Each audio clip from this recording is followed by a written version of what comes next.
Hello, and welcome to an informative video on the importance of hemostasis within the circulatory system. Blood is an essential part of a functional human body as it transports formed elements, dissolved molecules and ions, strengthens immunity as the body's leukocytes can travel to the pathogen and attack the foreign antigen.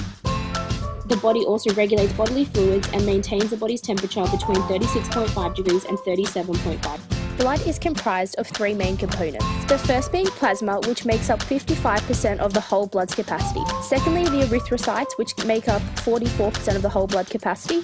And lastly, the buffy coat, which makes up 1% of the whole blood. This contains the leukocytes and the platelets, which are essential for hemostasis to occur in the body.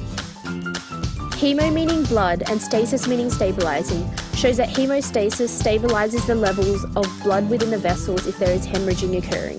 There are two main phases within hemostasis. First is primary hemostasis, which involves the platelets from the buffy coat to initiate a plug to try and limit the blood loss from a hemorrhage. Secondary hemostasis involves fibrin from the blood vessels to start to stabilize and heal the ruptured blood vessel.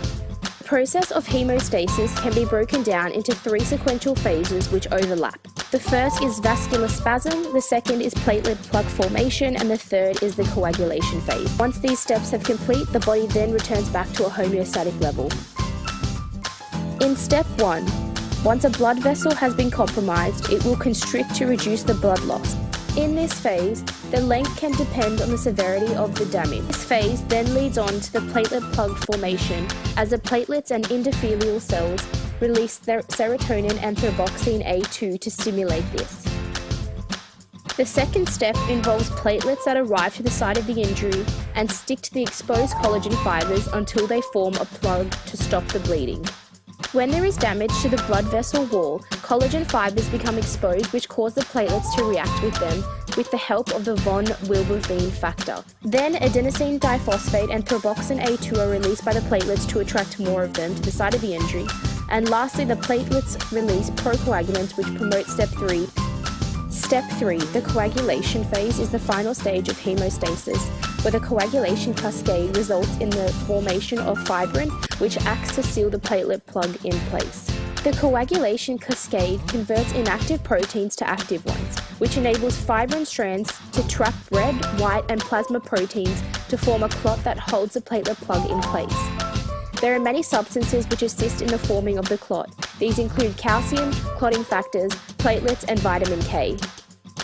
There are two different ways that can initiate the coagulation cascade. The intrinsic pathway starts the cascade from damage within the blood vessel, whereas the extrinsic pathway starts the cascade from damage from outside the blood vessel.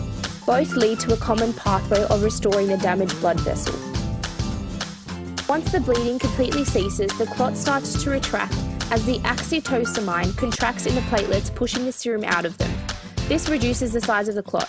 And after 2 days of the clot forming, fibrillosis takes place, which starts the degradation of fibrin. Hope you found this informative, and thanks for watching.